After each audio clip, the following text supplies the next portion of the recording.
jual beli aktanya PPAT itu juga sebuah bentuk peralihan? Kalau itu udah pasti. Kalau akte jual beli, ya, sebagaimana ketentuan di dalam PP 2497 pasal 37 ayat 1, kan peralihan hak itu dengan akte jual beli. Oh, berarti walaupun belum dibalik nama tetap terjadi peralihan? Iya, makanya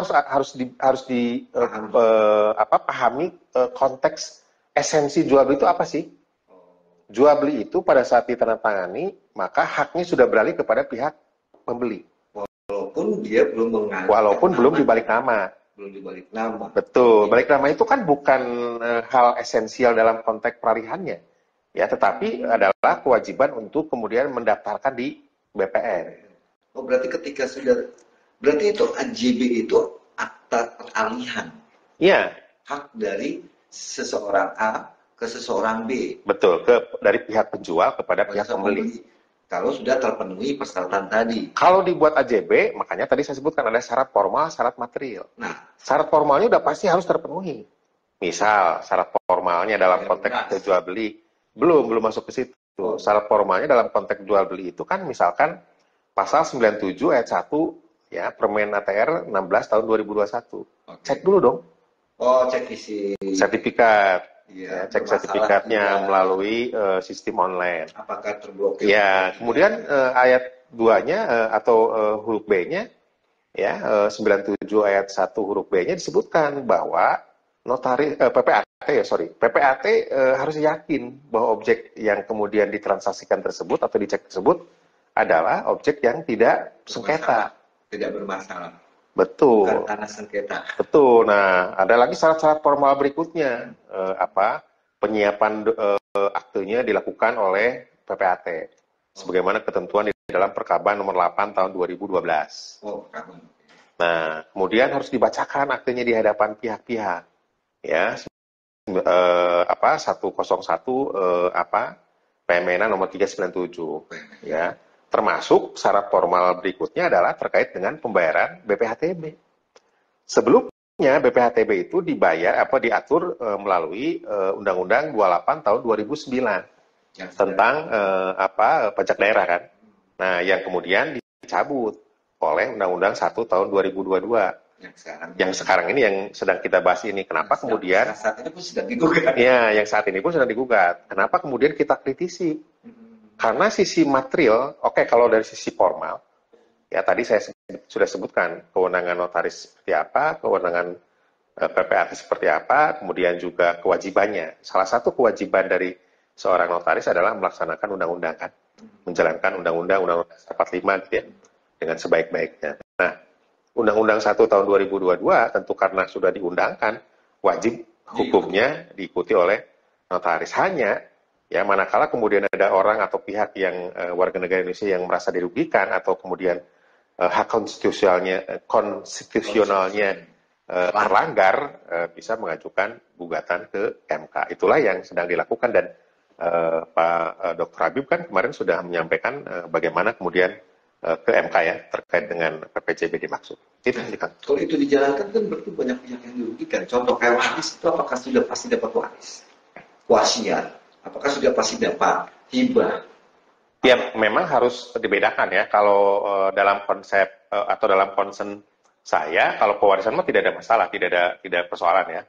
Hanya yang menjadi concern saya dalam Undang-Undang 1 tahun 2022 dan PP 35 tahun 2023 tadi adalah terkait dengan hibah wasiat.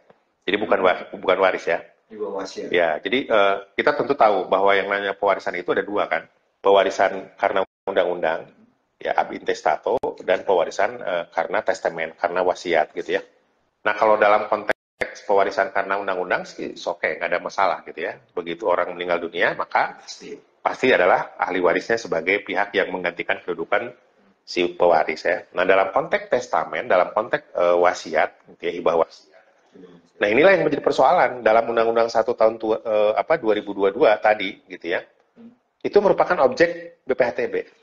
Wajib bayar BPHTB. Wajib bayar BPHTB. Kalau kemudian sudah meninggal maka nggak masalah ya. Orangnya masih hidup. Nah, orangnya masih hidup dan harus dibayar pada saat dibuatkan akte hibah wasiat, itu yang problem. Ya, itu dia kan makanya sebelum ditandatangani. Makanya itu yang problem saya bilang. itulah yang problem. Kenapa? Karena tentu itu salah satu bentuk pelanggaran dalam konteks yang disebut misalkan dalam hukum waris perdata barat asas haizin. Asas haizin itu kan sebetulnya sudah sangat jelas bahwa orang meninggal baru terjadi pewarisan. Nah, ini kalau baru dibuat wasiat, sudah kemudian harus bayar BPHTB, what's wrong? Ada apa? Karena ada isinya gini, oke, si anak pertama mendapat rumah di Pondok Indah. Ya, maka contoh itu langsung bayar BPHTB. Itu kan nggak masuk akal. Di Pondok Indah ada 10 miliar, pusing bayar BPHTB-nya. Itu kan bisa dicabut kan sewaktu-waktu. Dibatalkan dalam artian kalau ternyata si pemberi wasiat, tiba wasiat itu berubah pikiran, bisa dirubah. Iya, itu tadi. Pelanggaran terkait dengan asas haizin tadi kan. Satu lagi, ya tentu yang namanya wasiat itu kapanpun bisa dicabut oleh si pemberi wasiat kan. Kalau kemudian tidak cocok. Tengah jalan jadi kasih bawa wasiat yang bikin masalah, udah gue gak jadi deh. Ya. Itu udah bayar pajak. Ya itu tadi, itulah salah satu yang, atau salah dua yang kemudian kita, atau dikritisi oleh masyarakat yang, ya tentu juga nanti kita lihat berikutnya gitu ya. Nah, tapi kan ada kewajiban dari bikin notaris sama BPHT. Bukan notaris ya? Bukan BPHT, notaris ya. Kalau tidak lapor kena denda itu notaris PPHT. Notaris. 1 juta. Ya notaris, kalau PPHT dari semenjak awal juga memang dikenakan denda kan. Kalau kemudian tidak melaporkan ya terkait dengan pembuatan atau tidak terkait dengan katakanlah tidak bayar BPHTB gitu ya.